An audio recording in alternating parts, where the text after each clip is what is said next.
We got the media team in here. We're the media team. We got content. TV's in the go. We got TV in the go, Wack. You looking for that fire Clubhouse content? Well, you need to subscribe to the home. Hey, yo, Clubhouse TV. Let's get to the content. That's a good one. In the block. Hey, Wack, you seen that shooting yesterday with the boy Charlie Kirk? Yeah, they gonna have dude. They got footage of dude running on the roof, jumping off the roof. They got footage of dude actually I dropped it in the jumping chat. off the roof. They got footage of a dude like maybe a half a block away prior to walking up the street with a stiff leg, as if he could have had his rifle going down his pants leg. It ain't gonna take much.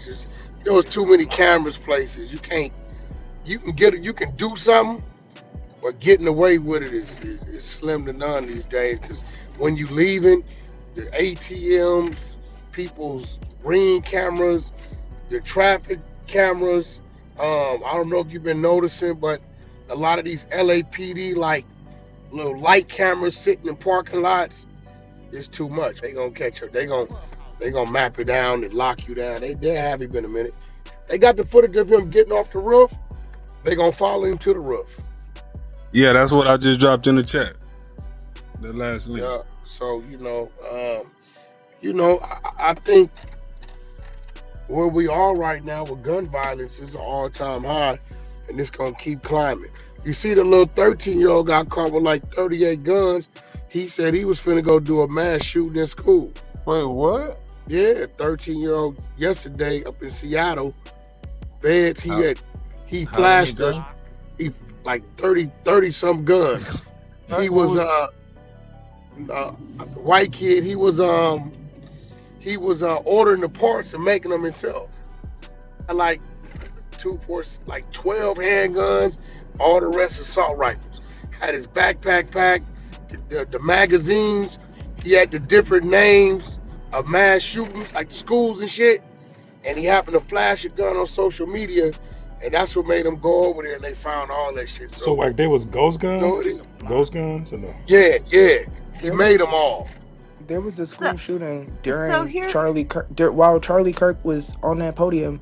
There was also a high school shooting, where 4 students were injured and the suspect was shot on scene, right? And we are not talking about that at all. We also, not to mention, today is September the 11th. I've not seen a single person talk about the only person I've seen at a 9/11 anything is Donald Trump with his face slipping, right? Well, so the idea, Charlie's bigger than that today. Respectfully, who he is, his following, he's bigger than the 9/11 today. I think that's a wild thing to say. No, that's the truth. No, he took over today, the whole headlines. No, this is real. Like everywhere. Look, he swallowed up. Listen, he swallowed up 9/11. He swallowed it up, and it happened prior to 9/11. I just live in a real world, brother. It's the truth. You're looking at it. Happened 24 it didn't happen today. It did not. If Charlie would have got shot today, then we would say, well, gave it a run. This happened prior to today, and it's completely swallowed it up. So who he is, his following, what happened, the people he's tied to, it's bigger than a 24-year anniversary. That's what the people saying, not me. That's what he said. I mean, that's the evidence. We see the evidence. We see it clear as day. He literally took over all the headlines the last 2 days, bro. They just had a game at the Green Bay Packers Stadium, bro. They did a whole prayer. They ain't said nothing about 9/11. If you sat down with someone like Charlie, he would literally give you a decent debate. No, I seen what he did. He played off shock value, right? He was a Kevin Samuels of another lane, and some of this shit'll be true, and it's the hard truth. I didn't heard he says real shit. You just gotta accept it, but you don't want to because it's targeted at us, and then some shit he has sprinkled down with his own theory, but then surrounded with a little truth. And if you didn't know the facts, he'll beat you with it. You know, like he talked to a black individual about Chicago, couldn't stand a chance. You know, he like black on black crime is at this rate in Chicago. And dude was like, no, it's people killing people. He like, no, it's black people. But Yeah. he's hitting you with the stats, and it's like, you know, so I get it, you know, but they're gonna catch him, whoever it is. I think it was an orchestrated hit by above. I think they finna target the transgender community. That been the narrative going on. They doing the mass shootings, uh, kick them out the military, take away their gun rights. They're already saying that the bullet had some transgender type script on it already. It's already their narrative. Whether it's them or not, whoever they end up putting it on, it's gonna be them. The actually person that does it is gonna end up in Guantanamo Bay somewhere, and if they want to feed to the media, I guarantee you, it's gonna end up being a transgender. You know, one thing I've learned about America is this, yeah. They will convince you guys that they've actually caught the person, and then they will just release the person anyway. So if it was actually orchestrated, then if they Niggas from wanted the it UK, to you don't know happen, what's going on over here. nah, I'm just saying. Like, listen to me loud and clear. Trust me. If they wanted that person gone, it would just be a case of catching that so the public can just relax, and then they'll leave him. Let him go. So But like, yeah. what's Okay. the LGBT inscription? Like, what's that? No, they said that early this morning because I said it yesterday. I said, yo, I believe Charlie knew something or something was going on, so they had to get his ass out of here. So they're gonna. And remember, he used to speak against the transgender shit. He spoke against that heavily.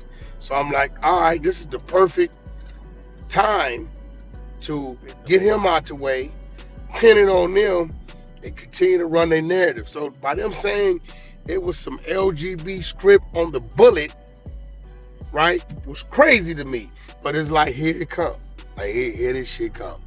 You know what I'm saying? Because they've been running a real campaign on transgenders. They've been saying he's responsible for mass shootings. They don't need gun rights.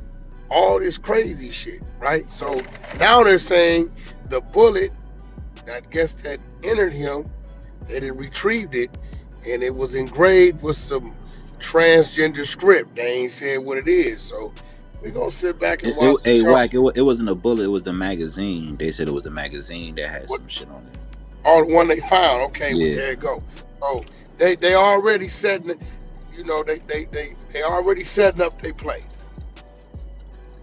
It's already. They're already declaring war on the Democrats and black people in general. They're already saying that they're tired. Enough is enough. They said, you know, a lot by the woman that got stabbed in it was in Minnesota, like the nigga that stabbed the white girl, you know, the Ukrainian girl. You know, they're already saying that, you know, that enough is enough. You know, we need I'm to gonna we be need to real wage war. though.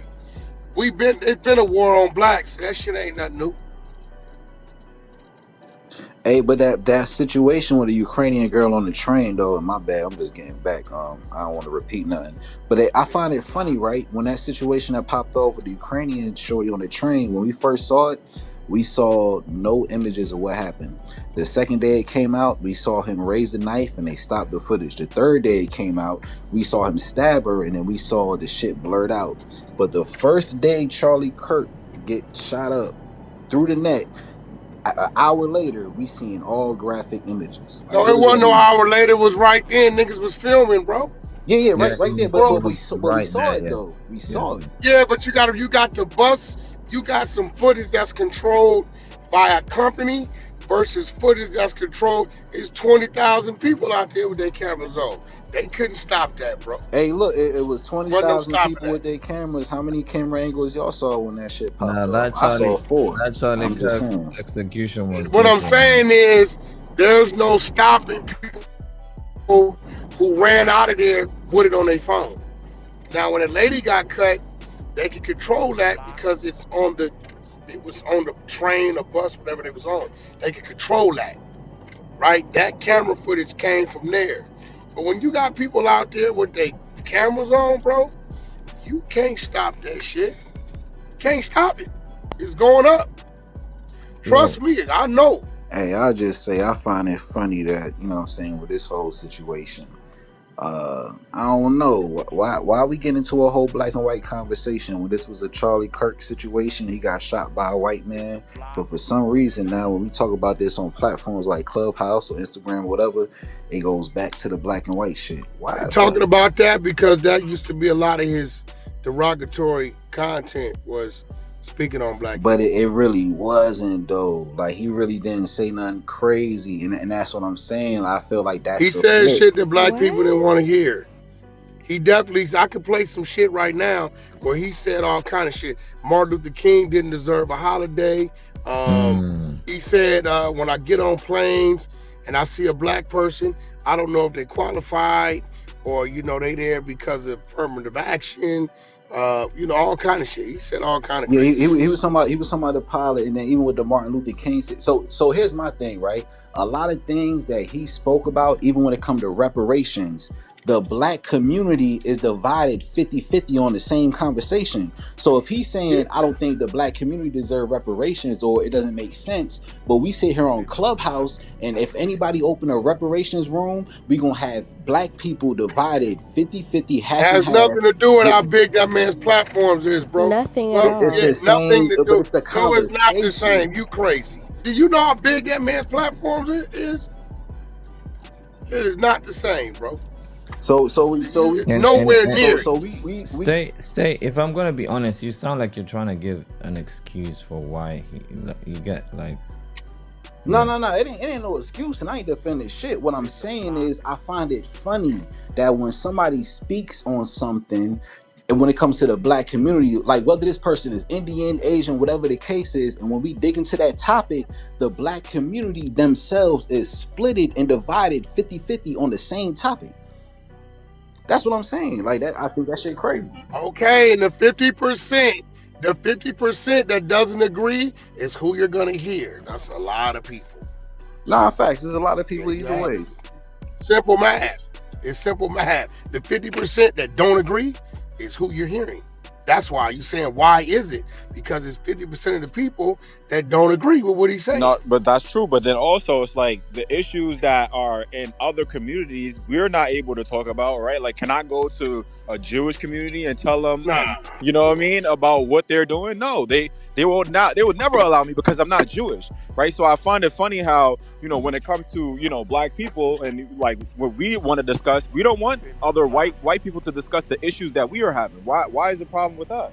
Bro, we don't want nobody discussing this shit. You Because they gotta wouldn't be even when it understand. comes to a black person discussing it, you gotta be a black person of a certain caliber to even speak on the black community. Mm. So if white Hmm. can't speak on it, Italian can't speak on it, nobody can speak on it. And when it comes to black people, we pick and choose who's able to speak on it, bro. The game up.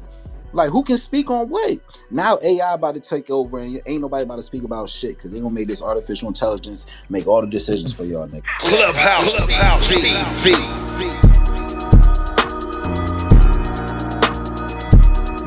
Clubhouse TV. Clubhouse TV. What's going down, YouTube? It's Clubhouse TV, back with another one, man, and welcome back. Certainly appreciate you. Today, we're reacting to Wack 100's take on the tragic news about Charlie Kirk getting shot out in Utah. Now, authorities have confirmed Kirk was unalive during a campus event at Utah Valley University, and today, a suspect is in custody. And however you feel about politics, that's a human life that didn't deserve that. Now, Wack is catching heat because he's been quoted as saying Charlie's name and this story are bigger than 9/11 anniversary today. Now, that's a bold, inflammatory statement, and it's why we need to slow down and actually think this through. Now, first, the news broke right as the country was marking 24 years since September 11th. Families reading names, cities holding ceremonies, the whole nation remembering. So anything that tries to rank tragedies, especially on 9/11, will hit a nerve. People are grieving both a national wound and a fresh, very public unaliving. That context matters. Second, what does bigger actually mean? If we're talking impact on American history, nothing in modern times eclipses 911 scale or consequences. If we're talking immediate culture attention cycles, then yes, this assassination has dominated feeds, pushed platforms to react, and spurred new security talk. But attention isn't the same as importance. Conflating the two is how we lose perspective. Third, political violence is becoming a reoccurring headline. In the last few years, we've seen attempts and attacks against high-profile figures across the spectrum. That's the pattern we should be focused on now. How do we cool the temperature so public events aren't turning into crime scenes? Leaders across parties are saying the same, that this has to stop. Now, here's my take. Wack is a master of provocation. He knows how to spark conversation, but framing this as bigger than 911 doesn't elevate the issue. It cheapens both. It drags us into a pain Olympics where nobody wins. You can condemn political violence, call for justice for Charlie, and still hold sacred the memory of thousands lost on 911. Those ideas don't compete. They coexist. So, Charlie Kirk's unaliving is a national tragedy.